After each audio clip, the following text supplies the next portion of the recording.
जय हिंद, नमस्कार। मैं चंदन अखिलेश पांडे आपके अपने YouTube चैनल 5 जन्य फॉर ऑल पर आप सभी का स्वागत करता हूं, वंदन करता हूं, अभिनंदन करता हूं। जैसा कि आप सभी जानते हैं कि सामाजिक विषय को साथ लेकर के आपका यह चैनल एक यात्रा पर निकला है और उस यात्रा के पड़ाव में आज मैं आपके साथ हूं। और आज की हमारी विषय वस्तु है, जैसा कि आप अपनी स्क्रीन पर श्वेत पट्ट पर देख रहे हैं, राजनीतिक दल यानी पॉलिटिकल पार्टी। ये क्लास 10th यानी स्टैंडर्ड 10th के लिए बहुत ही महत्वपूर्ण वीडियो है, क्योंकि एनसीईआरटी का जो पाठ्यक्रम है वो चाहे सीबीएसई बोर्ड के लिए हो चाहे वो यूपी बोर्ड के लिए हो, कक्षा 10 में जो चैप्टर नंबर हमारा 6 है वो हमारा 6 चैप्टर पॉलिटिकल पार्टीज है, यानी राजनीतिक दलों के बारे में हमें पढ़ना है। यानी यह चैप्टर आपको बताएगा, यह वीडियो आपको बताने वाला है कि राजनीतिक दल क्या है, राजनीतिक दल कौन है और राजनीतिक दल कैसे हैं, तथा साथ ही साथ इस वीडियो के माध्यम से हम जानने वाले हैं कि राजनीतिक दलों का कार्य क्या होता है, राजनीतिक दलों के सामने कौन कौन सी चुनौतियां हैं और राजनीतिक दलों को कैसे सुधारा जा सकता है। मैं एक बार पुनः मैं आपको बता दूं कि क्लास 10th का जो शुरुआती 2 चैप्टर है, यानी पावर शेयरिंग और फेडरलिज्म, सत्ता का विभाजन और संघवाद, ये दोनों चैप्टर आपका चैनल पूर्व में प्रसारित कर चुका है। चैप्टर नंबर 3, चैप्टर नंबर 4 और चैप्टर नंबर 5, यानी ये 3 चैप्टर ग्लोबल पेंडेमिक कोविड-19 के वजह से सीबीएसई बोर्ड ने रिवाइज करिकुलम जो अपना किया है उसके आधार पे ये 3 चैप्टर डिलीट किए जा चुके हैं, जिससे संबंधित वीडियो भी पूर्व में आपका यह चैनल प्रसारित कर चुका है। यानी 2 चैप्टर हम पढ़ चुके हैं। तीसरा, चौथा और 5वां चैप्टर इस साल हमारे बोर्ड के एग्जाम्स में नहीं आएंगे, हालांकि उन चैप्टर्स का प्रसारण यह चैनल करेगा। लेकिन जो हमारा 6वां चैप्टर है, यानी इस चैप्टर से रिलेटेड क्वेश्चंस आपके बोर्ड के एग्जाम्स में, यानी ये जो सेशन चल रहा है, ये जो संक्रमित सत्र है 2020 एंड 21, इस बोर्ड एग्जाम में इस चैप्टर से रिलेटेड सवाल आएंगे। तो आज का यह वीडियो क्लास 10th के लिए बहुत ही महत्वपूर्ण है और साथ ही साथ लोकतांत्रिक देशों में रहने वाले प्रत्येक नागरिक के लिए यह वीडियो बहुत ही महत्वपूर्ण है, क्योंकि यह वीडियो राजनीतिक दल के बारे में बताने वाला है। और जैसा कि आप सभी जानते हैं कि आज विश्व का बहुत ही कम ऐसे मुल्क हैं जो लोकतांत्रिक व्यवस्थाओं के तहत अपने देश में शासन नहीं चलाते हैं। यानी आज से 100-150 साल पहले चलेंगे हम तो देखेंगे कि बहुत कम ही ऐसे देश थे जहां पर पॉलिटिकल पार्टीज थी। लेकिन आज यानी 150 सालों बाद 21वीं शताब्दी में हम जब ग्लोबल रूप से यानी वैश्विक रूप से जब हम देशों के राजनीतिक स्थिति को देखेंगे तो हम पाएंगे कि बहुत ही कम ऐसे देश हैं जहां पर राजनीतिक दल नहीं है। यानी राजनीतिक दलों का प्रभाव, राजनीतिक दलों की लोकप्रियता दिन प्रतिदिन बढ़ रही है। आज अपने ही देश में हम चाहे वो ग्रामीण क्षेत्रों में जाएं चाहे वो शहरी क्षेत्रों में जाएं, भले ही व्यक्ति सरकारों के बारे में नहीं जानता हो, भले ही व्यक्ति संविधान के बारे में नहीं जानता हो, लेकिन एक बात तय है कि वह व्यक्ति राजनीतिक दलों के बारे में जरूर जानता है। और एक यह भी कटु सत्य है कि वर्तमान समय में अलग अलग राजनीतिक दलों की आलोचना भी जनता करती चली आ रही है। तो आज की इस वीडियो में हम जानने वाले हैं कि राजनीतिक दल क्या है, राजनीतिक दल क्यों है और राजनीतिक दल कैसे है। सबसे पहले तो हम समझेंगे कि ये राजनीतिक दल होता क्या है। तो राजनीतिक दल का होना एक लोकतंत्रात्मक देश के लिए बहुत ही जरूरी है। मैंने पूर्व में बात किया था कि एक डेमोक्रेटिक कंट्री के जो फॉर्मेशन होते हैं वो 3 पिलर पे टिके होते हैं। 3 पिलर पे टिके होते हैं का मतलब, द फर्स्ट इज लेजिस्लेचर जिसको विधायिका बोलते हैं, the second is executive and the third is judiciary. और इसमें जो लेजिस्लेचर होता है यानी जो विधायिका होती है वो हमारे देश के लिए नीतियां बनाती हैं, वो हमारे देश के लिए नियम बनाता है और उन्हीं नियमों के आधार पे हमारी देश की राजनीतिक व्यवस्था, हमारा देश का सामाजिक जीवन चलता है। और ये जो लेजिस्लेचर लोग होते हैं ये हमारे द्वारा यानी we the people of India के द्वारा या तो डायरेक्टली और इनडायरेक्टली इलेक्ट होते हैं, नॉमिनेट होते हैं और यही लोग जा करके हमारे लिए नियम बनाते हैं। अब सवाल ये उठता है कि ये जो लेजिस्लेचर लोग होते हैं यहाँ पर इस लेजिस्लेशन में राजनीतिक दलों की क्या जरूरत है। तो मैं आपको बता दूं कि इस लेजिस्लेचर बॉडी में अधिकतर मेंबर किसी न किसी राजनीतिक दल के ही होते हैं।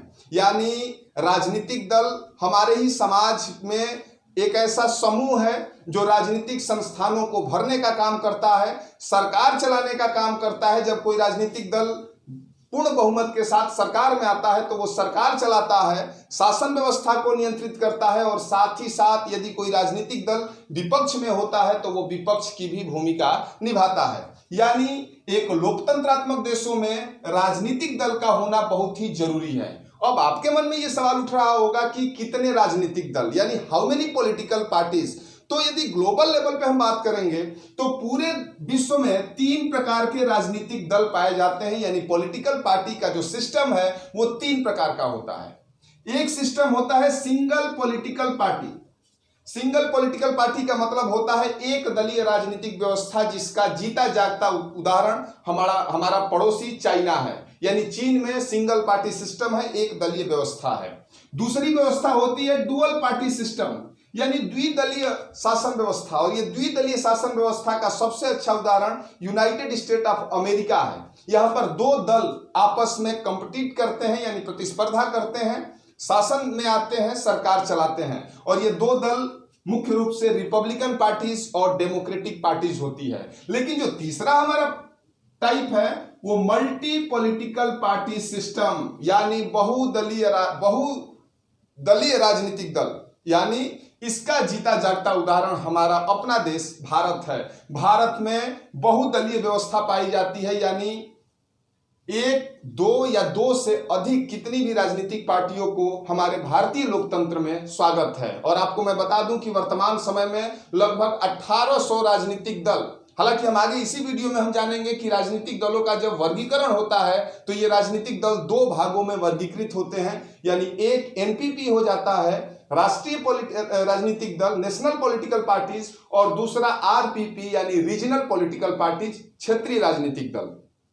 तो अभी तक हम लोगों ने समझा कि राजनीतिक दलों की क्या भूमिका है, राजनीतिक दल कितने प्रकार का होता है। अब हम जानेंगे राजनीतिक दलों का अर्थ क्या होता है, यानी what is the meaning of political parties. तो राजनीतिक दल जैसा कि लेजिस्लेचर हमारे लिए नियम बनाते हैं, ये राजनीतिक दल ही होते हैं जो समाज के अलग अलग नीतियों को, समाज के अलग अलग सलाहों को, समाज की अलग अलग मांग को अपने एजेंडे में शामिल करते हैं, अपना मैनिफेस्टो क्रिएट करते हैं, और जब चुनाव आता है तो वही मैनिफेस्टो यानी वही घोषणा पत्र, वही सिद्धांत, वही नीतियां लेकर के जनता के बीच जाते हैं। जनता उन नीतियों को पसंद करती है, जब चुनाव आता है तो किसी राजनीतिक दल के पक्ष में अपना मतदान करती है, और जब बहुमत मिलता है तो वही राजनीतिक दल सरकार में आते हैं, शासन व्यवस्था को नियंत्रित करते हैं, देश की सरकार को चलाते हैं। तो एक राजनीतिक दल में यानी पॉलिटिकल पार्टी में 3 कंपोनेंट्स का होना बहुत ही जरूरी है। There are 3 main components in political parties. The first is leader, यानी एक क्या होता है, एक राजनीतिक दल में एक नेता होता है जो देश का, जो उस संगठन का, जो उस समूह का सबसे लोकप्रिय व्यक्ति होता है, जिसके बल पर, जिसके द्वारा वह राजनीतिक दल शुरू की जाती है, जिसके प्रयास से वह राजनीतिक दल एक समूह का रूप लेता है। दूसरे नंबर पे एक्टिव मेंबर। एक्टिव मेंबर का मतलब होता है सक्रिय कार्यकर्ता, यानी एक राजनीतिक दल में लीडर के बाद कुछ एक्टिव मेंबर होते हैं जो अलग अलग प्रकार के कार्यक्रमों को संचालित करते हैं और उनको सक्रिय कार्यकर्ता कहा जाता है। और तीसरा जो कंपोनेंट्स होता है उसको हम अनुयायी बोलते हैं, यानी समर्थक बोलते हैं, मींस इसको हम फॉलोअर्स बोलेंगे। यानी ये तीसरा जो घटक होता है ये वो लोग होते हैं जो एक्टिव नहीं होते लेकिन उस पॉलिटिकल पार्टी के आइडियोलॉजी का सपोर्ट करते हैं, उस पॉलिटिकल पार्टी के फेवर में रहते हैं, उस पॉलिटिकल पार्टी के नीतियों को जन जन तक पहुंचाते हैं। तो ये था organs of our political party, यानी एक राजनीतिक दल में कितने सदस्य होते हैं, कितने लोग होते हैं। कितने लोग का मतलब कितने घटक दल होते हैं, किन किन लोगों के द्वारा एक राजनीतिक दल तैयार होता है। यानी लीडर, एक्टिव मेंबर और फॉलोअर, ये 3 लोगों की टीम जब बनती है तब जाकर के एक देश में एक पॉलिटिकल पार्टी स्थापित होती है, तब जाकर के वह पॉलिटिकल पार्टी देश के इलेक्टोरल एरेना में आती है और अपने नीतियों के तहत चुनाव लड़ती है, जन समर्थन प्राप्त करती है, शासन में जाती है और हम सभी के लिए नीतियां बनाती हैं, नियम बनाती है।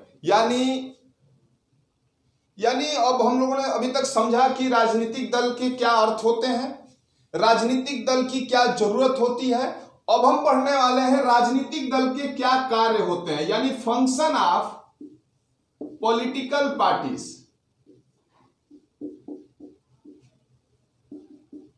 फंक्शंस मीन्स राजनीतिक दल के क्या कार्य होते हैं, तो कार्यों का भी उल्लेख यहाँ बहुत ही जरूरी है, क्योंकि आपसे एग्जाम्स में ये पूछे जा सकते हैं।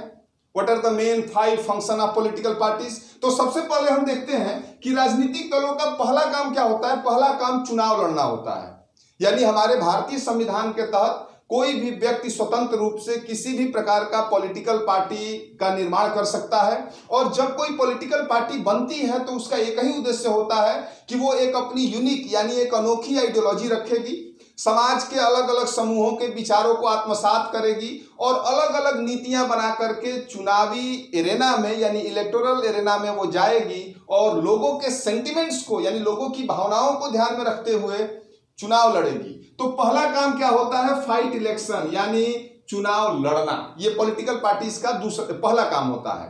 दूसरे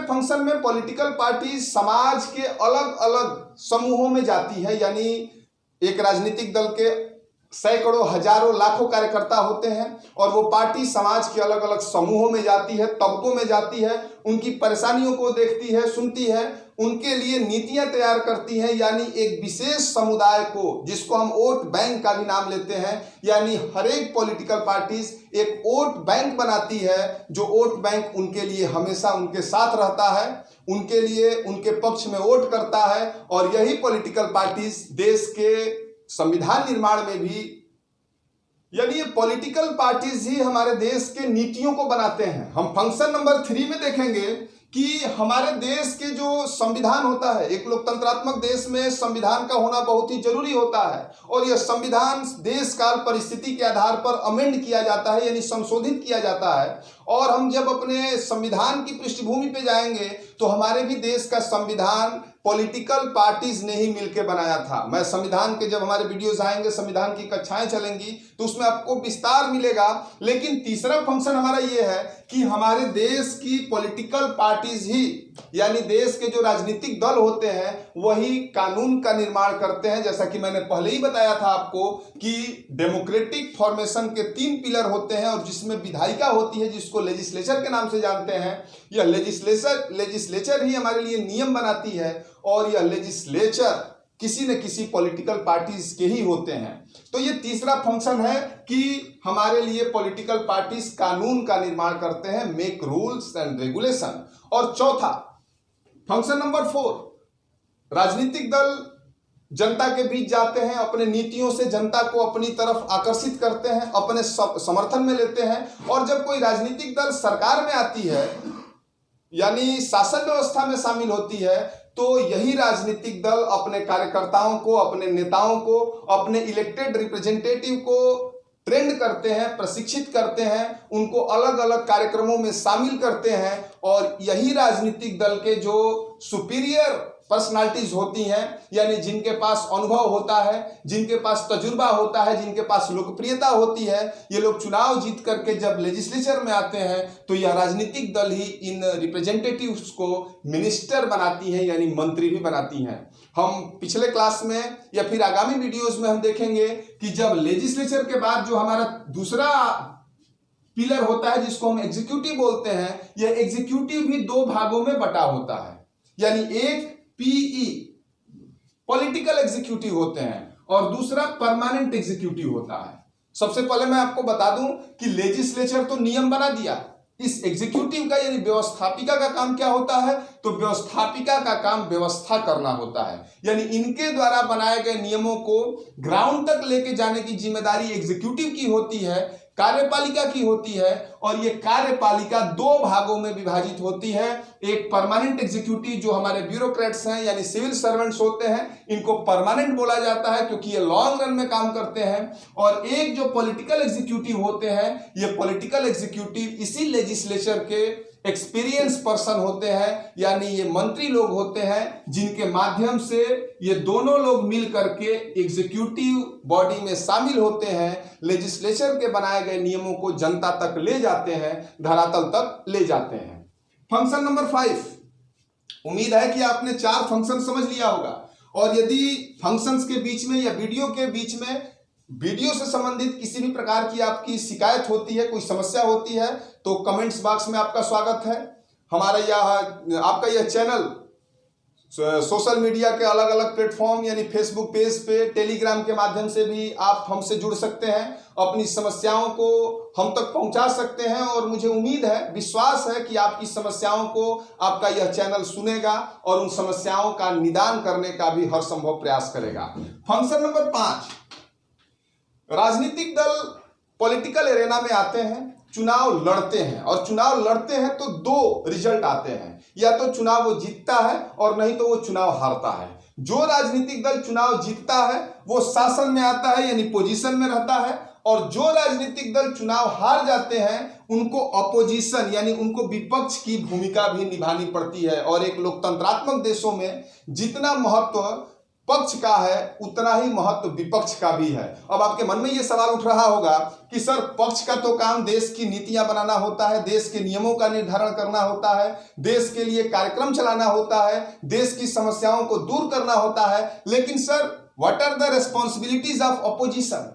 ये विपक्ष में रहने वाले लोग क्या करते हैं? तो विपक्ष की भी, जैसा कि मैंने बताया, अपनी अहम भूमिका है। और ये विपक्ष के लोग पक्ष में जो भी गतिविधियां होती हैं, जो भी नियम बनाते हैं, उनकी निगरानी करते हैं, यानी इनके द्वारा किया जा रहा शासन व्यवस्था संवैधानिक है कि नहीं, व्यवहारिक है कि नहीं, मानवीय है कि नहीं, इस बात की निगरानी ये अपोजिशन करता है यानी विपक्ष करता है। तो हमने देखा कि 5 फंक्शन अभी तक हम लोगों ने देखा।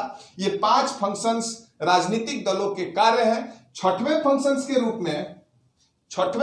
के रूप में हमने कुल 5 फंक्शंस को देखा। फंक्शन नंबर 6 यानी 6वें कार्य के रूप में राजनीतिक दल शासन व्यवस्था यानी जनमत निर्माण में भी सहयोग करते हैं। हालांकि इस साल आपका जो 5वां चैप्टर है, पॉपुलर स्ट्रगल एंड मूवमेंट, जिसमें आपको प्रेशर ग्रुप के बारे में पढ़ना था, मूवमेंट ग्रुप के बारे में पढ़ना था, इस साल वो डिलीट कर दिया गया है क्योंकि कोविड-19 का कहर है।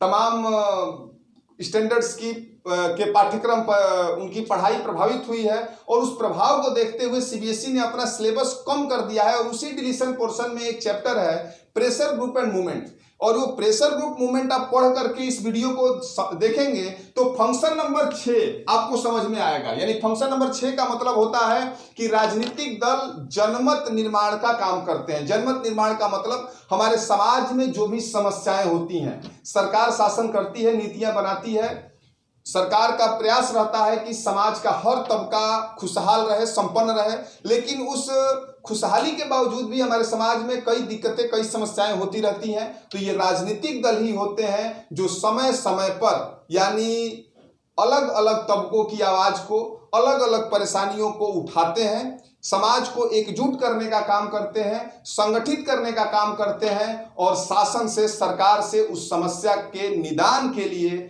अपील करते हैं और उसका निदान भी करवाते हैं। तो ये फंक्शन नंबर 6 था।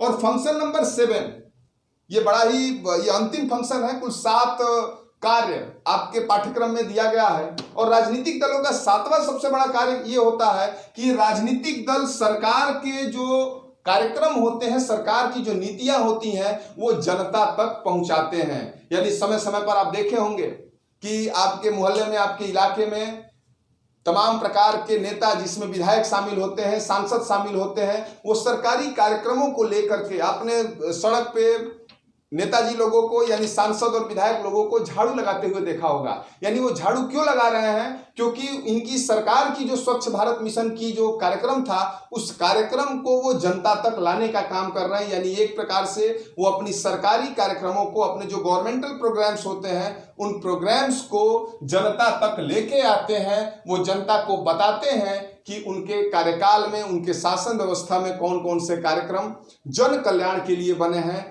और उस कल्याणकारी योजनाओं को जनता तक ले आने का काम भी ये राजनीतिक दल करते हैं। अब हम देखेंगे कि राजनीतिक दल की क्या आवश्यकता होती है, यानी एक लोकतंत्रात्मक देशों में राजनीतिक दलों का क्या एडवांटेज है, और हमारे देश में कितने राजनीतिक दल हैं। उन राजनीतिक दलों का क्लासिफिकेशन करना भी बाकी है। यानी हम इसी वीडियो में अपने देश के कुछ प्रमुख राजनीतिक दलों के बारे में जानेंगे, उस राजनीतिक दलों के करीब पहुंचने का कार्य करेंगे, और उस राजनीतिक दलों का इतिहास भी हम पढ़ेंगे। अब इस वीडियो में हम आगे जानने का प्रयास करेंगे कि कितने राजनीतिक दल यानी हमारे देश में राजनीतिक दल कितने, तो मैंने आपको बताया कि वर्तमान समय में 2020 की अगर बात की जाए तो हमारे इलेक्शन कमीशन ऑफ इंडिया में यानी भारतीय निर्वाचन आयोग में 1800 प्लस यानी 1800 से भी अधिक राजनीतिक दलों का पंजीकरण रजिस्ट्रेशन हो चुका है। लेकिन यदि हम अपने स्वतंत्रता संग्राम की बात करेंगे, हम अपने संविधान निर्माण की बात करेंगे और संविधान निर्माण यानी 1947 से लेकर के 2020 तक की यात्रा हम करेंगे तो हम पाएंगे कि आजादी तक यानी 1947 तक हमारे देश में एक ही पॉलिटिकल पार्टीज थी जिसको हम आईएनसी के रूप में जानते थे। आईएनसी इंडियन नेशनल कांग्रेस, जिसकी स्थापना 1885 यानी 1885 में एक रिटायर्ड अंग्रेज अधिकारी एओ ह्यूम के द्वारा बनाया गया था। ये इसका उद्देश्य था कि हम अपने पॉलिटिकल डोमिनियन को अंग्रेजों से कैसे प्राप्त करेंगे, और इसी उद्देश्य को अचीव करने के लिए ये पार्टी बनी थी। और ये आईएनसी 1885 से लेकर के 1947 तक यानी स्वतंत्रता प्राप्ति तक हमारे देश में एकमात्र राजनीतिक दल था। लेकिन 1947 के बाद भी इमरजेंसी तक, जैसा कि आपातकाल को लेकर के भी एक वीडियो आपका यह चैनल प्रसारित कर चुका है, 1975 में जब आपातकाल लगा यानी कॉन्स्टिट्यूशनल डिजाइन को ब्रेक करने का एक प्रयास किया गया था, और उस आपातकाल के बाद हमारे देश में राजनीतिक दलों की संख्या धीरे धीरे बढ़ने लगी। यानी बढ़ने लगी का मतलब एक राजनीतिक दल आईएनसी था और आईएनसी के बाद तमाम प्रकार के क्षेत्रीय राजनीतिक दलों का आगमन हमारे पॉलिटिकल एरेना में हुआ। और जब कई राजनीतिक पार्टियां आने लगी तो हमारे देश में कोलिशन गवर्नमेंट का भी शुरुआत हो गया। कोलिशन गवर्नमेंट का मतलब होता है गठबंधन सरकार। कोलिशन को बोलते हैं गठबंधन, जिसको अलायंस के रूप में भी जाना जाता है। ये गठबंधन क्या होता है, आपके मन में ये सवाल चल रहा होगा। तो लोकतंत्र है यानी मेजोरिटी रूल है, बहुमत का शासन होता है। जो सरकार, जो पॉलिटिकल पार्टीज तय मानकों के अनुरूप अपने समर्थन में वोट पाती है, सीटें पाती हैं, वही पॉलिटिकल पार्टी सरकार बनाती है। 1975 तक तो एक ही पार्टी थी, तो फिर उसमें किसी भी प्रकार के मानकों का कोई मतलब नहीं था। लेकिन जब अलग अलग 1975 के बाद जब अलग अलग पार्टी बनने लगी, यानी एक से अनेक राजनीतिक दल हमारे समाज में हो गए, तब इस गठबंधन की शुरुआत हुई। यानी जब कोई एक राजनीतिक दल को पूर्ण बहुमत प्राप्त नहीं होता था, तब जाकर के कई राजनीतिक दल मिलकर के एक समूह बनाते थे। उसी समूह को हम गठबंधन बोलते हैं, अंग्रेजी में उसी को कोलिशन बोलते हैं। लेकिन एक डिमेरिट कोलिशन गवर्नमेंट की ये होती है कि ये सरकारें टिकाऊ नहीं होती हैं। टिकाऊ नहीं होने का मतलब अलग अलग विचारधाराओं के अलग अलग पॉलिटिकल पार्टीज के लोग एक ही समूह में होते हैं। और ऐसा माना जाता है, राजनीतिक वेताओं का ये मानना है कि गठबंधन सरकार एक टोकरी में कई मुर्गे रखने के जैसा है। यानी एक टोकरी में, एक बास्केट में जब हम मुर्गे रखते हैं, जिंदा मुर्गा रखने का काम करते हैं, तो एक को रखते हैं तो दूसरा निकल जाता है, दूसरा रखते हैं तो तीसरा निकल जाता है। यानी एक नॉन परमानेंट, एक अस्थायी प्रक्रिया इस गठबंधन में चलती रहती है। लेकिन जब 1975 में अलग अलग राजनीतिक दल आने शुरू हो गए, जिसका जिक्र हम आगे करेंगे, हमारे देश की जो मुख्य पॉलिटिकल पार्टीज हैं उनका भी जिक्र यह वीडियो करेगा। लेकिन जब 1975 में अलग अलग पॉलिटिकल पार्टी आनी शुरू हो गई, तो हमारे देश में गठबंधन सरकारों का भी सूत्रपात हो गया। यानी कोलिशन गवर्नमेंट भी बनी, और यह कोलिशन दो प्रकार का बनता था। एक को हम बोलते थे यूपीए और दूसरे को बोलते हैं एनडीए। यूपीए क्या है? यूनाइटेड प्रोग्रेसिव अलायंस, संयुक्त प्रगतिशील गठबंधन, जिसकी मुख्य घटक पार्टी कांग्रेस है। कांग्रेस यानी यही आईएनसी, इंडियन नेशनल कांग्रेस को कांग्रेस के नाम से जाना जाता है। और कांग्रेस प्लस यानी कांग्रेस के साथ जो जो पॉलिटिकल पार्टी इस समूह में शामिल होती है, उस समूह को हम बोलते हैं यूपीए। और दूसरी तरफ अपोजिशन या position NDA, national democratic alliance, राष्ट्रीय जनतांत्रिक गठबंधन, जिसमें बीजेपी मुख्य रूप से है, और बीजेपी प्लस यानी बीजेपी के साथ भारतीय जनता पार्टी के साथ अन्य जितने भी घटक दल हैं, सपोर्टिव अलायंस हैं, सपोर्टिव पार्टनर्स हैं, सपोर्टिव पार्टीज हैं, वो सभी मिलाकर के एक एनडीए अलायंस बनाती है। हालांकि लंबे समय तक यूपीए का शासन हमारे देश में रहा, लेकिन 2014 में देश की फिजा बदली, हमारा राजनीतिक गलियारे बदले, और 2014 से लेकर के 2020 तक यानी 2 संसदीय चुनाव, 2 आम चुनाव एनडीए के द्वारा ही जीता गया है और वर्तमान समय में यही नेशनल डेमोक्रेटिक अलायंस यानी बीजेपी प्लस अभी वर्तमान समय में हमारे केंद्रीय सत्ता पर सत्तारूढ़ है। तो ये था हमारा गठबंधन। अब हम देखेंगे कि हमारे देश में कौन कौन से मेजर पॉलिटिकल पार्टीज हैं, उनका एजेंडा क्या है, उनका मैनिफेस्टो क्या है, उनका हिस्ट्री क्या है। तो आइए चलते हैं some important political parties in our country. अब हम बात करने जा रहे हैं some major political party in our country, यानी हमारे देश में कुछ मुख्य राजनीतिक दल हैं जिनका एक लंबा इतिहास है, जिनका एडवांटेज है, जिनका अचीवमेंट है, और उन्हीं की बात करेंगे। और यह भी आपके इस चैप्टर का एक महत्वपूर्ण हिस्सा है। तमाम प्रकार के सवाल इस टॉपिक से पूछे जाते हैं। तो सबसे पहले हम बात करेंगे, शुरुआत में ही मैंने बोला कि एक लोकतांत्रिक देश में और हमारे भारत में दो प्रकार की पॉलिटिकल पार्टी पाई जाती है, यानी there are two type of political parties. The first is NPP and the second is RPP. NPP national political party, राष्ट्रीय राजनीतिक दल। ये राष्ट्रीय राजनीतिक दल वे दल होते हैं जिनका प्रभुत्व, जिनकी लोकप्रियता संपूर्ण देश में होती है, जिनकी नीतियों को संपूर्ण देश मानता है। और एक आरपीपी होता है यानी रीजनल पॉलिटिकल पार्टीज होती है, इनको क्षेत्रीय राजनीतिक दल हम कहते हैं। और ये क्षेत्रीय राजनीतिक दल एक विशेष क्षेत्र की राजनीति करते हैं, एक विशेष क्षेत्र में रहने वाले लोगों के लिए नीतियां तैयार करते हैं, उनके उस विशेष क्षेत्र में ही उनकी लोकप्रियता होती है। अब यहाँ पे हमारे ईसीआई के द्वारा यानी इलेक्शन कमीशन ऑफ इंडिया के द्वारा भी कुछ क्राइटेरिया तय की गई हैं कि कब कोई आरपीपी एनपीपी बन सकता है, क्योंकि एनपीपी कोई पॉलिटिकल पार्टी शुरुआत में नहीं बनता। हालांकि हमारे देश में राइट्स टू फ्रीडम है, हमारे देश का कोई भी नागरिक जो इलेक्टोरल एलिजिबिलिटी रखता हो वो राजनीतिक दल बना सकता है। लेकिन राजनीतिक दल जब कोई बनाएगा तो ईसीआई शुरुआत में रीजनल पॉलिटिकल पार्टी का ही दर्जा देती है, यानी क्षेत्रीय राजनीतिक दल का ही दर्जा देती है। संविधान के जब हमारे वीडियोज आएंगे, कक्षाएं चलेंगी, तो उसमें आपको बताया जाएगा कि एक पॉलिटिकल पार्टी कैसे बनती है। लेकिन आज हमको ये जानना है कि एक आरपीपी यानी रीजनल पॉलिटिकल पार्टी एनपीपी के रूप में यानी नेशनल पॉलिटिकल पार्टी के रूप में कैसे सिरमौर होती है, कैसे तब्दील होती है। तो एक आरपीपी जब जनरल इलेक्शन का चुनाव होगा, जनरल इलेक्शन मींस आम चुनाव, एक ऐसा चुनाव जिससे देश का प्रधानमंत्री तय किया जाता हो, एक ऐसा चुनाव जिससे मेंबर ऑफ पार्लियामेंटेरियन चुने जाते हो, उनको हम जनरल इलेक्शन बोलते हैं। और सामान्य रूप से ये 5 सालों पे होता है। और एक जनरल इलेक्शन में जब एक आरपीपी यानी क्षेत्रीय राजनीतिक दल प्रतिभाग के लिए इलेक्टोरल एरेना में आती है, यानी चुनाव लड़ती है, और चुनाव लड़ने के बाद एक तो किसी विशेष क्षेत्र में ये चुनाव लड़ेगी नहीं, जनरल इलेक्शन है, संपूर्ण देश में लड़ेगी, और एक से अधिक राज्यों में जाके चुनाव लड़ेगी। और कोई राजनीतिक दल आरपीपी टोटल वोट्स का वैलिड 6% वोट यानी कुल मतों का न्यूनतम 6% वैध मत यदि अपने फेवर में, अपने पक्ष में गेन करती है। और साथ ही साथ लोकसभा की 2 सीटें, जैसा कि आप जानते हैं कि 545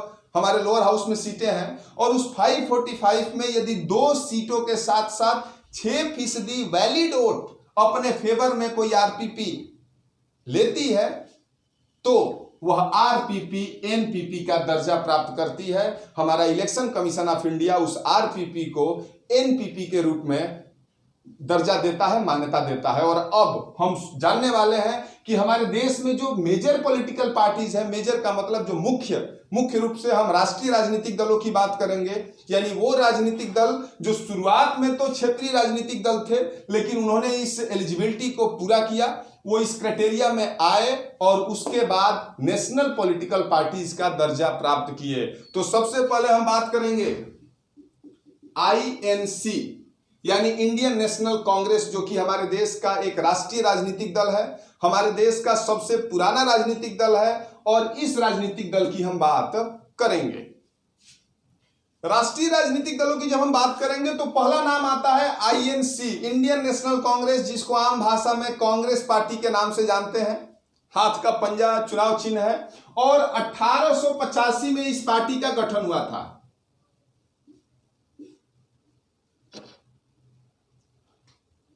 1885 से लेकर के अब तक यह पार्टी हमारे चुनावी अखाड़े में यानी हमारे लोकतांत्रिक व्यवस्था में प्रतिभाग करती है। और 1885 से लेकर के 1947 तक यानी जब तक हमारे देश में अंग्रेज थे, तो ऐसा विद्वानों का मानना है कि यह पार्टी एक प्रकार से ब्रिज का काम करती थी, ये सेतु का काम करती थी, अंग्रेज और इंडियंस के बीच में यह पुल का काम करती थी। 1947 में जब देश आजाद हुआ, इकलौती पार्टी थी। पंडित जवाहरलाल नेहरू की अगुवाई में इस पार्टी ने देश की केंद्रीय सत्ता पर आसीन हुई और यह पार्टी 1947 से लेकर के 1971 तक निर्बाध रूप से देश की लोकतांत्रिक व्यवस्था पर शासन किया। 1971 के बाद कुछ गतिविधियां हुई, कुछ अनिश्चितताएं हमारे लोकतंत्र में देखी गई, लेकिन 1980 से यह पार्टी फिर से शासन में आई और 1980 से लेकर के 2014 तक, हालांकि बीच बीच में कुछ क्षेत्रीय राजनीतिक दलों ने, कुछ दबाव समूहों ने यानी बहुमत के अभाव में इस पॉलिटिकल पार्टी ने कुर्सी जरूर छोड़ा, लेकिन 1885 से लेकर के 2014 तक बीच बीच में जो अनिश्चितताएं हुई, जो निरंतरता जो घटी, उसको भी मैं आगे बताऊंगा। लेकिन 1885 A.O. ह्यूम इसके संस्थापक थे, A.O. Hume, and A.O. Hume was the retired English officer. ये एक अवकाश प्राप्त अंग्रेज था और इसी के मार्गदर्शन में, इसी के सलाह पे ये पॉलिटिकल पार्टीज बनी थी। और इसके पहले जो प्रेसिडेंट थे वो W.C. बनर्जी यानी व्योमकेश चंद्र बनर्जी इसके पहले प्रेसिडेंट थे और A.O. ह्यूम इसके फाउंडर थे। कलकत्ता में इसका पहला अधिवेशन हुआ था, यानी कलकत्ता में यह पार्टी अपने पूर्ण रूप में आई थी और 1885 से लेकर के 1947 तक ब्रिज का काम किया। हालांकि महात्मा गांधी का एक कथन भी यहाँ पर प्रासंगिक बनता है। महात्मा गांधी का ये कहना था कि देश के आजादी के बाद इस पार्टी को समाप्त कर दिया जाना चाहिए, लेकिन अब पता नहीं कौन से कारण थे जिस कारणवश पंडित जवाहरलाल नेहरू की अगुवाई में नए नए कीर्तिमान भी इस पॉलिटिकल पार्टीज ने स्थापित किए और 1947 से लेकर के 2014 तक यह पार्टी हमारे देश की केंद्रीय सत्ता में काबिज रही। इस पार्टी का मुख्य उद्देश्य एक सेक्युलर इंडिया यानी एक धर्मनिरपेक्ष भारत को की स्थापना करना है। यानी इस पार्टी की दूरदर्शिता में देश में एक धर्मनिरपेक्ष शासन व्यवस्था हो, धर्मनिरपेक्ष समाज की स्थापना हो, मॉडर्न इंडिया बनाने का सपना इस पार्टी ने देखा था। इस पार्टी ने देश में तमाम प्रकार के जन कल्याणकारी कार्यक्रमों को भी चलाया, जिसमें पंचवर्षीय योजना शामिल है। अलग अलग प्रकार, जैसा कि आप हिस्ट्री पूर्व में यह चैनल प्रसारित भी कर चुका है, तो यह INC पार्टी थी जो 1885 में गठित हुई थी। 1947 से लेकर के 1971 तक लगातार देश की शासन व्यवस्था को अपने हाथों में रखा।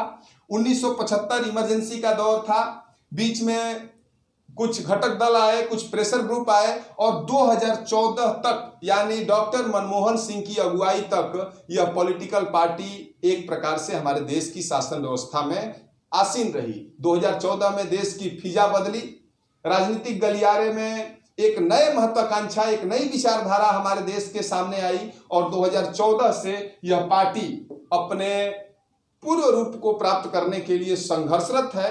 हाथ का पंजा इस पॉलिटिकल पार्टी का चुनाव चिन्ह है और वर्तमान समय में यह हमारे देश में विपक्ष की भूमिका में काबिज है, यानी विपक्ष की भूमिका इस पार्टी के द्वारा किया जाता है।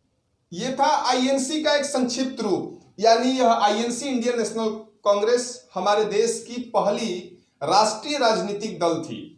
माफ कीजिएगा, कलकत्ता नहीं बॉम्बे, आज का मुंबई उस समय बॉम्बे के रूप में जाना जाता था और ये बॉम्बे में ही इस पॉलिटिकल पार्टीज का गठन हुआ था। INC 1885 में A.O. ह्यूम के मार्गदर्शन में, W.C. बनर्जी के नेतृत्व में बॉम्बे में स्थापित हुई थी। हालांकि कलकत्ता इसका दूसरा अधिवेशन यानी कॉन्फ्रेंस हुआ था।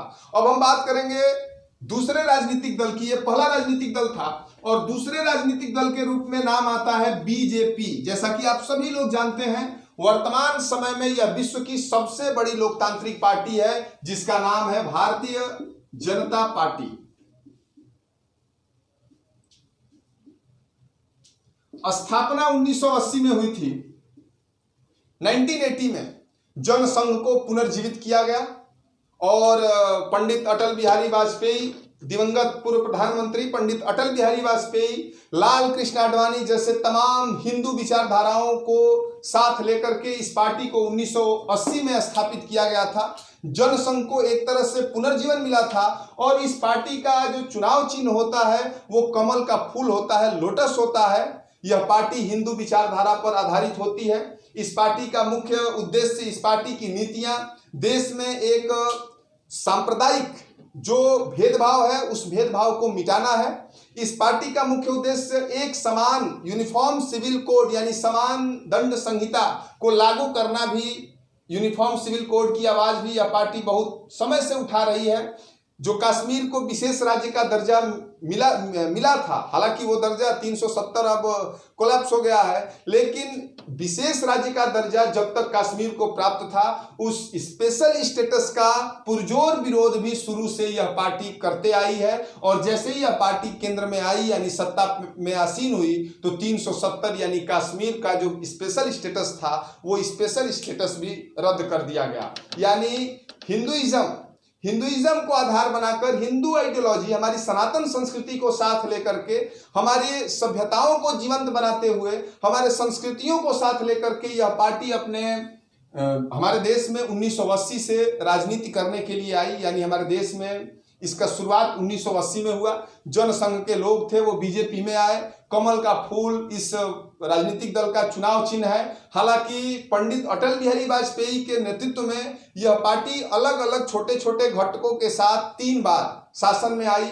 सबसे लंबा जो टेन्योर था वो 1998 टू 2003 यानी 1998 से लेकर के 2003 के मध्य था।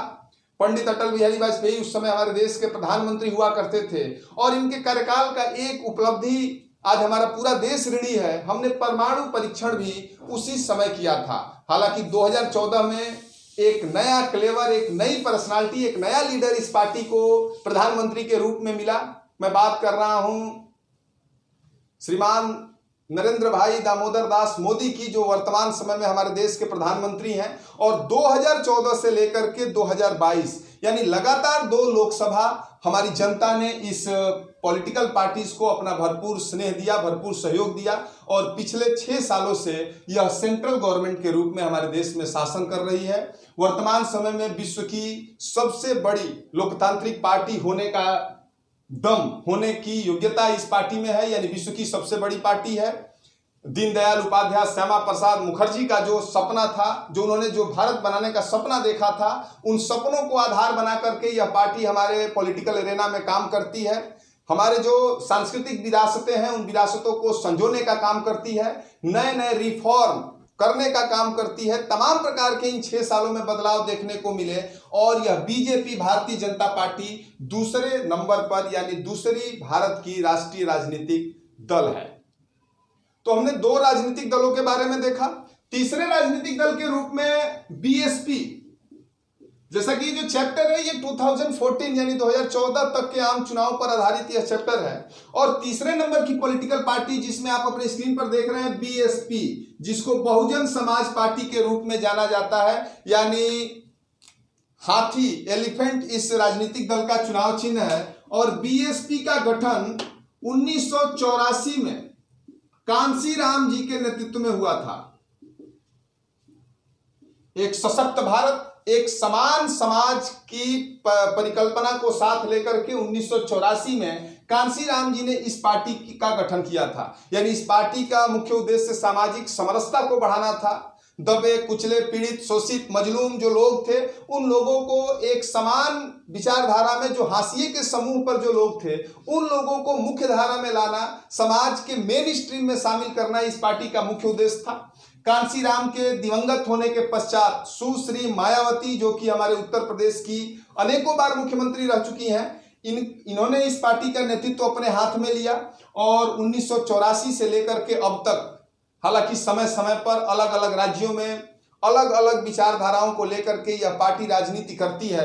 यदि परसीमन नहीं हुआ होता, जो परसीमन हमारे ईसीआई के द्वारा, हमारी संसद के द्वारा जो अभी लागू है, जो 2026 में बदला जाएगा, उस परसीमन के पूर्वक परसीमन के आधार पर बीएसपी भी अभी नेशनल पॉलिटिकल पार्टीज का दावा करती है, यानी यह राष्ट्रीय राजनीतिक दल के रूप में हमारे देश में विद्यमान है। 2026 के बाद यदि यही स्थिति रही, यही स्टेटस रहा, तो यह बीएसपी राष्ट्रीय राजनीतिक दल का दर्जा खो देगी। लेकिन 2026 अभी दूर है और भारतीय राजनीति एक अनिश्चितताओं का दौर है, यानी अनिश्चितताओं की यह दलीय व्यवस्था है।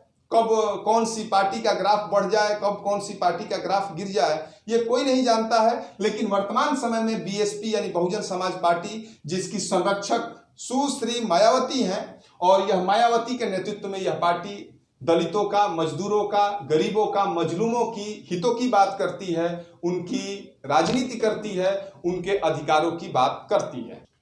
चौथे नंबर पे बात करते हैं हम आईसीपी, इंडियन कम्युनिस्ट पार्टी, जिसको भारतीय कम्युनिस्ट पार्टी के रूप में जाना जाता है। यह कम्युनिस्ट पार्टी सामाजिक और आर्थिक न्याय की बात करती है और इस पार्टी का गठन 1925 में एन राय के द्वारा हुआ था, यानी मार्क्स और लेनिन के विचारधाराओं को पंक्ति में लगे अंतिम व्यक्ति तक सरकारी नीतियों को पहुंचाने में, सरकारी कार्यक्रमों को पहुंचाने का उद्देश्य यह राजनीतिक दल लेता है।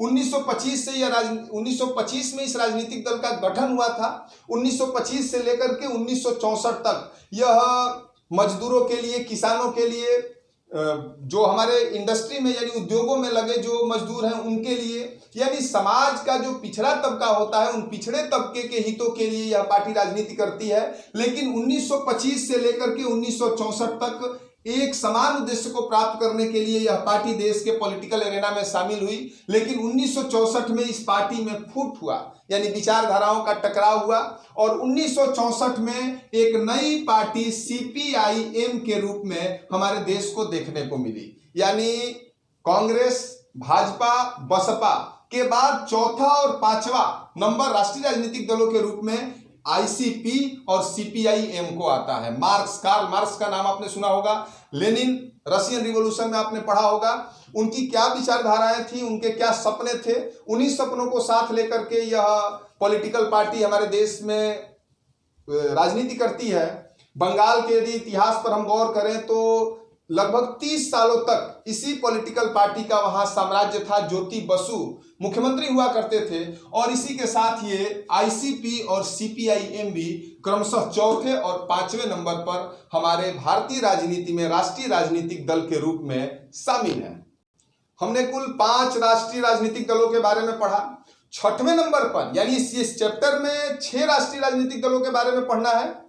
BJP, Congress, BJP, BSP, CPI, ICP, हम लोगों ने 5 पढ़ लिया। छठवें नंबर पर नाम आता है एनसीपी, नेशनलिस्ट कांग्रेस पार्टी, जिसको राष्ट्रवादी कांग्रेस पार्टी के नाम से हम सभी जानते हैं। घड़ी, टेबल वॉच इसका चुनाव चिन्ह है और यह पार्टी कांग्रेस पार्टी से ही विलय होकर टूट करके बनी थी, यानी शरद पवार के नेतृत्व में यह पार्टी राजनीति करती है। और 1999 में कांग्रेस से अलग होकर के यह नेशनल पार्टी 1999 में हमारे देश के पॉलिटिकल एरेना में शामिल हुई थी। और मुख्य रूप से महाराष्ट्र यानी हमारे जो दक्षिण भारत के राज्य हैं उन राज्यों में इस पार्टी की जड़ें हैं, वहां पर इनका वोट बैंक है। किसानों की आवाज को मजबूत करने का काम करती है, मजदूरों की आवाज को मजबूत करने का काम करती है। और शरद पवार के नेतृत्व में 1999 से लेकर के अब तक देश की केंद्रीय राजनीतिक एरेना में यह पार्टी राजनीति करती है। टेबल वॉच इस पॉलिटिकल पार्टी का चुनाव चिन्ह है। राष्ट्रीय राजनीतिक दल को समझने के बाद, उनकी जरूरतों को समझने के बाद, उनके घटक को समझने के बाद, उनके रूप को समझने के बाद अब हम चलते हैं चैलेंजेस, यानी राष्ट्रीय राजनीतिक दलों के पास कौन कौन सी चुनौतियां हैं उसको भी समझना है। चूंकि वीडियो लंबा हो रहा है, ये एक एकेडमिक वीडियो है, स्पेशल यानी विशेष रूप से यह वीडियो कक्षा 10 के लिए है, एनसीईआरटी का पाठ्यक्रम है। लेकिन इस वीडियो को लोकतंत्र में रहने वाला हर एक व्यक्ति आसानी से देख सकता है, अपने पॉलिटिकल पार्टीज को समझ सकता है। और इसी के साथ चूंकि एक ही वीडियो में यह पूरा चैप्टर कंप्लीट करने का एक जो विश्वास, एक जो हमारी सोच थी कि एक ही वीडियो में इस चैप्टर को कंप्लीट किया जाए, और इसी कारण यह वीडियो थोड़ा सा लंबा जरूर हो रहा है। लेकिन मुझे उम्मीद है कि यह चैप्टर नंबर 6 यानी पॉलिटिकल पार्टी से रिलेटेड जितने भी डिस्प्यूट होंगे वो सारे डिस्प्यूट यह वीडियो आपका दूर करेगा। लेकिन इस वीडियो के खत्म होने के बाद भी यदि आपके मन में कोई संदेह है, कोई शिकवा है, शिकायत है, गिला है, तो कमेंट बॉक्स में आपका स्वागत है। आप अपने कमेंट दीजिए और हम उस समस्या का निदान भी करेंगे। तो आइए हम देखते हैं कि चैलेंजेस हमारे राजनीतिक दलों के पास कौन कौन सी चुनौतियां हैं। चुनौती यानी कौन कौन सी समस्याएं हैं जिनको सॉल्व करना, जिनका निदान करना बेहद ही आवश्यक है। और पहली चुनौती चैलेंजेस नंबर 1 में हम देखेंगे to lack of internal democracy. हम लोकतांत्रिक देश में जरूर रहते हैं, लेकिन जब हम राजनीतिक दलों के लोकतंत्र पर गौर करते हैं तो हम पाते हैं कि हमारे देश में कई ऐसे राजनीतिक दल हैं जिनमें आंतरिक रूप से लोकतंत्र का बहुत ही अभाव है। मेरे कहने का मतलब, लोकतांत्रिक देशों में ये राजनीतिक दल राजनीति जरूर करते हैं, लेकिन जब इनके हम अपने समूह की बात करते हैं तो इनके अपने समूह में लोकतंत्र का होना बहुत ही कम पार्टियों में देखा जाता है। यानी मैं बात कर रहा हूं पॉलिटिकल पार्टीज के न रजिस्टर होते हैं, न समान अधिकार होते हैं, न समान प्रभुत्व होता है, और न ही समान रूप से एक राजनीतिक दल का कार्यकर्ता अपनी भावनाओं को, अपनी बात को कह सकता है। यानी हर राजनीतिक दल में कुछ मेजर लीडर होते हैं, उन्हीं की बातों को पूरी पार्टी मानती है, उन्हीं के द्वारा पूरी पार्टी चलती है, उन्हीं के बनाए विचारधाराओं पर पूरी पार्टी काम करती है। और मोस्ट ऑफ द केसेस, अधिकांश मामलों में यदि हम राजनीतिक दलों की व्यापक चर्चा करें तो हमारे देश में ही अधिकतर ऐसे राजनीतिक दल हैं जहां पर इंटरनल डेमोक्रेसी का बहुत ही अभाव है। तो ये पहली चुनौती है, और लोकतांत्रिक देशों में राजनीतिक दलों के अंदर भी लोकतंत्र का होना बहुत ही जरूरी है। दूसरा, जनरेशन फॉलोड जनरेशन। हमारे देश में एक वंशवाद भी बहुत बड़ी चुनौती रही है, जिसको आप सभी लोग जानते हैं। यानी नेता का बेटा नेता होगा, उनका बेटा नेता होगा, यह भी एक बड़ी समस्या लंबे समय से हमारे देश में चलती आ रही है, जिसका धीरे धीरे खंडन वर्तमान समय में हो रहा है, कुछ हद तक किया गया है। लेकिन फिर भी वर्तमान समय में यह चैलेंजेस नंबर 2 है, यानी हेरेटिकल प्रॉब्लम भी हमारे देश के राजनीतिक दलों की सबसे बड़ी समस्या है। नए कार्यकर्ताओं को, नए लोगों को राजनीति में ऊपर आने के चांसेस बहुत ही कम होते हैं। एक ही परिवार के लोग राजनीतिक दलों के महत्वपूर्ण पदों पे काबिज होते हैं, उन राजनीतिक दलों के नीतियों को बनाते हैं, और बाकी आम आदमी यानी एक सामान्य इंसान उस राजनीतिक दल का एक दर्शक बना रह जाता है। यह दूसरा सबसे बड़ा चैलेंज है।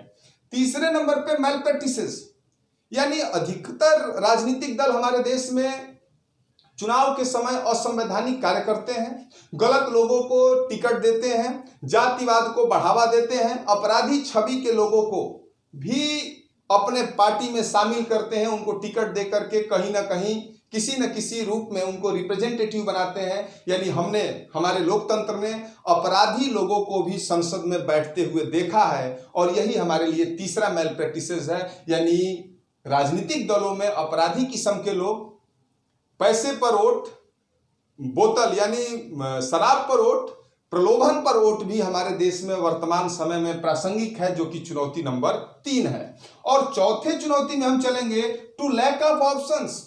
टू लैक ऑफ ऑप्शंस का मतलब विकल्प की कमी। हमारे लोकतंत्र में अगर समस्याओं पे गौर करें तो अधिकांश मामलों में हमारे पास विकल्पों का न होना भी एक बहुत बड़ी समस्या है। मतलब एक थाली के चट्टे बट्टे। आप राजनीतिक दलों को गौर करें, उन पे स्पेशल फोकस करें तो आप पाएंगे कि लगभग कुछ ऐसे राजनीतिक दल हैं जिनकी समान आइडियोलॉजी है। जब समान ही आइडियोलॉजी है तो फिर अलग अलग राजनीतिक दल क्यों? तो टू लैक ऑफ ऑप्शन भी ये बहुत बड़ी समस्या है। हमारे देश में हमारे मतदाताओं के पास, हमारे लोकतंत्र में विकल्प की कमी है। हालांकि 2014 से फिजा बदला है, मैं बार बार बोल रहा हूं, 2014 से यह समस्या धीरे धीरे कम हो रही है, लेकिन अभी भी कुछ ज्वलंत समस्याएं हैं जिससे हमारा लोकतंत्र कराह रहा है, जिससे हम आज भी अपने लोकतंत्र को एक आदर्श लोकतंत्र का रूप नहीं दे सकते हैं। यानी अब तमाम पहलुओं को जानने के बाद हम चलते हैं अपने अंतिम टॉपिक पे, अंतिम विषय वस्तु पे, जो है रिफॉर्म्स यानी सुधार। अलग अलग समस्याएं अलग अलग राजनीतिक दलों में अलग अलग परिवेश में पाई जाती हैं। उन समस्याओं को कैसे सुधारा जा सकता है या फिर कैसे सुधारा गया है। 1975 में 1974-75 के दशक में एक संपूर्ण क्रांति लोकनायक जयप्रकाश नारायण जी के द्वारा किया गया। और उस क्रांति के बाद हम कह सकते हैं कि कुछ सुधार की गुंजाइश हमारे राजनीतिक दलों में रही, लेकिन कुछ अन्य व्यापक सुधार भी किए जाने वर्तमान समय की मांग है और उन्हीं सुधारों के बारे में हम पढ़ेंगे। तो सबसे पहला सुधार जो किया गया वो डिफेक्शन लॉ को इम्पोज किया गया, यानी दल बदल, जो कि एक भयंकर बीमारी थी हमारे राजनीतिक दलों के लिए। दल बदल का मतलब एक राजनीतिक दल जब अपने राजनीतिक दल से अपने पूर्ववर्ती राजनीतिक दलों से चुनाव नहीं लड़ पाता था, चुनाव नहीं जीत पाता था, तो वो दूसरे दलों में चला जाता था और दूसरे दलों में जाने के बाद जैसे ही वो चुनाव जीत गया वो वापस अपने दल में आ जाता था। लेकिन इस व्यवस्था को भी बंद करने का काम किया गया। एक डिफेक्शन लॉज को इंप्लीमेंट किया गया, इंपोज किया गया, और उस लॉज के लागू होने के बाद दल बदल एक प्रकार से यह एक प्रक्रिया गैर कानूनी हमारे संविधान में घोषित की गई। यानी एक रिप्रेजेंटेटिव, एक प्रतिनिधि जब चुनाव जीतता है और चुनाव जीतने के बाद यदि वो अपनी पॉलिटिकल पार्टीज को चेंज करता है, जिस राजनीतिक दल से वो चुनाव जीत करके संसद में गया है, विधानसभा में गया है, और वहां पर जाने के बाद यदि वो अपनी राजनीतिक दल को बदलता है तो फिर उसको जो संविधान रूप से जो पद मिले हैं वह पद भी स्वतः ही समाप्त कर दिया जाएगा। यह एक बड़ा कदम था, यानी दल बदल प्रक्रिया को रोकने के लिए यह एक सख्त कदम था, सराहनीय कदम था। दूसरे नंबर पे एफिडेविट। हमारे सुप्रीम कोर्ट ने एक ऑर्डर दिया, एक आदेश दिया कि जो भी व्यक्ति चाहे वो जिस सतह का, जिस लेवल का चुनाव लड़ेगा, वो सबसे पहले एफिडेविट यानी शपथ पत्र दाखिल करेगा। आप देखे होंगे या 9th में आप पढ़े भी होंगे, नॉमिनेशन ऑफ कैंडिडेट एक इलेक्शन प्रोसेस होता है जब उम्मीदवार चुनाव से पहले अपना नामांकन प्रस्तुत करने रिटर्निंग ऑफिसर्स के पास जाता है और उस समय एक शपथ पत्र बनता है, यानी स्टैम्प पेपर पे अपनी समस्त रिकॉर्ड्स को उस उम्मीदवार को देने होते हैं। यानी कितने आपराधिक मुकदमे हैं, उनका नाम क्या है, वो कहाँ के रहने वाले हैं, उनकी कितनी चल संपत्ति है, कितनी अचल संपत्ति है, ताकि इस शपथ पत्र के बाद उनके बाद में उनके द्वारा किए गए कार्यकाल से भी टैली किया जा सके, उनके द्वारा किए जा रहे गलत हथकंडों को भी आसानी से पता किया जा सके। तो एफिडेविट की भी व्यवस्था एक प्रकार से सराहनीय व्यवस्था थी। और वर्तमान समय में यानी कोई भी व्यक्ति जब चुनाव लड़ता है तो चुनाव से पहले उसे इलेक्शन कमीशन ऑफ इंडिया को यह सूचित करना होता है कि वो क्या है, वो कहां से आया है, उसके ऊपर कितने आपराधिक मुकदमे दर्ज हैं। और आपको ये भी पता होना चाहिए कि हमारे सुप्रीम कोर्ट ने एक बहुत ही महत्वपूर्ण आदेश जारी किया पिछले दिनों कि यदि किसी व्यक्ति के ऊपर मुकदमे लंबित हैं तब तो वो चुनाव लड़ेगा, लेकिन यदि अदालत के द्वारा किसी व्यक्ति को सजा दे दिया गया है तो सजायाफ्ता व्यक्ति कभी भी चुनाव नहीं लड़ सकता। तो एक तरह से यह भी सराहनीय फैसले हैं, इससे हमारा राजनीति सुधरेगा, हमारा लोकतंत्र सुधरेगा। तीसरे नंबर पर सुधार के लिए एक तीसरा कदम उठाया गया, इंटरनल इलेक्शन, यानी हर एक राजनीतिक दल में आंतरिक चुनाव भी समय समय पर कराए जाने की पुरजोर मांग की गई। कुछ राजनीतिक दलों में ये होता आ रहा है, कुछ राजनीतिक दलों में होना विशेष है। यानी एक राजनीतिक दल के इंटरनल डेमोक्रेसी को बनाए रखने के लिए उस राजनीतिक दल में इंटरनल इलेक्शन का होना बहुत ही जरूरी है, और ये सुधार नंबर यानी रिफॉर्म नंबर 3 है। चौथे नंबर पे वुमेन रिप्रेजेंटेशन, नारी आरक्षण। यत्र नार्यस्तु पूज्यन्ते रमन्ते तत्र देवता, इस विचारधारा के हम लोग हैं। यानी जहां नारियों की पूजा होती है, सम्मान होती है, वहां देवता निवास करते हैं। ये हमारा इंडियन कल्चर कहता है, हमारी संस्कृति कहती है। और उसी संस्कृति को आधार बना करके एक सुधार, महिला आरक्षण यानी नारी आरक्षण, महिलाओं को भी रिप्रेजेंटेटिव के रूप में हमारे पॉलिटिकल एरेना में शामिल किया जाए। हालांकि लोकल लेवल पे जब आप फेडरलिज्म चैप्टर पढ़ेंगे तो आप पाएंगे कि लोकल गवर्नमेंट में 1/3 यानी 33% का आरक्षण प्राप्त है महिलाओं को, लेकिन सेंट्रल लेजिस्लेचर में, स्टेट लेजिस्लेचर में यह आरक्षण अभी की जाने की जरूरत है। यहाँ पर यह आरक्षण अभी पूर्ण रूप से लागू नहीं हुआ है। यानी समाज का दोनों तबका यानी आधी आबादी जिसको हम नारी बोलते हैं, उन नारियों को भी रिप्रेजेंटेशन मिलना चाहिए, वो भी अपनी बात कह सकें, वो भी हमारे लिए नीतियां बना सकें। तो यह सुधार नंबर यानी रिफॉर्म नंबर 4 है। और वुमेन रिप्रेजेंटेशन भी, वुमेन रिजर्वेशन भी हमारे देश की राजनीति के लिए बहुत ही जरूरी है। और 5वां एक्सपेंडिचर, ये हालांकि इस पे कुछ प्रावधान बने हैं और अभी कुछ प्रावधान बनाए जाने की आवश्यकता है। जिस तरह से धन बल और बाहुबल का प्रयोग हमारे देश में चुनाव के दौरान होता है वह एक खेदजनक विषय है। मुर्गा लिट्टी आप भी सुने होंगे, आप भी देखे होंगे। बोतल के नाम पर, मुर्गा लिट्टी के नाम पे, तमाम प्रकार के प्रलोभनों के नाम पे आज भी हमारे देश के मतदाता दिग्भ्रमित होते हैं। वो अपना मत किसी दूसरे विचारधारा को देते हैं जो विचारधारा हमारे देश को तोड़ने का काम करती है। तो एक्सपेंडिचर पे भी अभी कुछ काम किए गए हैं, यानी सुप्रीम कोर्ट ने, इलेक्शन कमीशन ऑफ इंडिया ने एक लिमिट तय किया है, लेकिन इस एक्सपेंडिचर को भी यदि सरकार अपने हाथ में ले लेती है, इलेक्शन के दौरान जो भी खर्च होंगे वो खर्च सरकार देगी, प्रत्याशी अपने तरफ से नहीं करेगा, तो मेरा मानना है, राजनीति विज्ञान का मानना है, राजनीतिक विज्ञान के विद्वानों का मानना है कि वो जो मैल प्रैक्टिसेस होता है वो मैल प्रैक्टिसेस भी दूर हो जाएगा। और ये मुख्य रूप से 5 सुधार किए जा चुके हैं, किए जा रहे हैं, और इसके साथ साथ 2 मुख्य सुधार जो अपने स्क्रीन पर आप देख रहे हैं, यह सुधार भी बहुआयामी साबित होंगे। पहला सुधार है प्रेशर, यानी हम राजनीतिक दलों के गलत रॉन्ग डिसीजन पे यदि उनके ऊपर प्रेशर बनाएं, उनकी आलोचना करें, उनके खिलाफ हम लामबंद हों, तो भी हम राजनीतिक दलों को सुधार सकते हैं। हम आंख मूंदने के बजाय यदि हम मुखर होना शुरू कर दें, हम राजनीतिक दलों की आलोचना करना शुरू कर दें, आलोचना हम करते जरूर हैं। हमारे देश के 90%, ऐसा सर्वेक्षण का मानना है कि हमारे देश के 90% जो वोटर्स होते हैं वो डिसैटिस्फाइड होते हैं, असंतुष्ट होते हैं। तो उस असंतोष को जब हम वोकल यानी प्रेशर बनाना शुरू कर देंगे, तो राजनीतिक दलों की जो समस्याएं हैं उन समस्याओं को हम दूर कर सकते हैं। और दूसरा स्टेप है सेल्फ रिप्रेजेंटेशन, यानी बदलाव लाने की क्षमता जो लोग रखते हैं, बदलाव लाने वाली विचारधाराओं से ताल्लुकात जो लोग रखते हैं, वो खुद यदि पॉलिटिकल एरेना में आ जाएं, वो खुद चुनाव लड़ने के लिए आ जाएं, तो ऐसा माना जा सकता है कि देश की राजनीतिक छवि को, देश की राजनीतिक व्यवस्था को और देश की राजनीति को बदला जा सकता है। क्योंकि हम बदलेंगे, युग बदलेगा। तो ये था आपका चैप्टर नंबर 6 पॉलिटिकल पार्टीज। उम्मीद है कि आपको यह पॉलिटिकल पार्टीज नामक यह जो अध्याय है ये आपको समझ में आया होगा। वीडियो कुछ लंबा जरूर गया, क्योंकि मेरी सोच भी थी कि इस चैप्टर को एक ही वीडियो में खत्म किया जाए। यह एक एकेडमिक वीडियो है, स्पेशल फॉर क्लास 10th, क्योंकि यह क्लास 10th के कुछ स्टूडेंट्स हैं जो भावनात्मक रूप से भी मुझसे जुड़े हैं, उन सभी लोगों को समर्पित है। और इस वीडियो को देखने वाले जितने भी क्लास 10th के विद्यार्थी हैं, आप सभी लोगों को समर्पित यह वीडियो है। यह आपका चैप्टर नंबर 6 है, सोशल स्टडी का पॉलिटिकल साइंस सेक्शन का चैप्टर नंबर 6 पॉलिटिकल पार्टीज, जिसका लेक्चर इस वीडियो में आपको मिला। इसके नोट्स या फिर इस वीडियो रिलेटेड, इस चैप्टर रिलेटेड यदि कोई क्वेरी है, कोई डाउट्स है, तो फिर से मैं एक बार आप सभी का कमेंट बॉक्स में स्वागत करता हूं। आइए अपने क्वेरी, अपने डाउट्स को बताइए। हमारे डिफरेंट प्लेटफॉर्म्स भी हैं, वहां भी आप हमसे जुड़ सकते हैं। आप अपनी समस्या बताइए, आप अपनी दिक्कतों को बताइए। आपका यह चैनल आपके तमाम प्रकार के अकादमिक और प्रतियोगी समस्याओं का निदान करने के लिए सक्षम है, निदान करेगा। तो लगे रहिए, जुड़े रहिए, घर पे रहिए, सुरक्षित रहिए। जय हिंद, जय भारत, भारत माता की जय।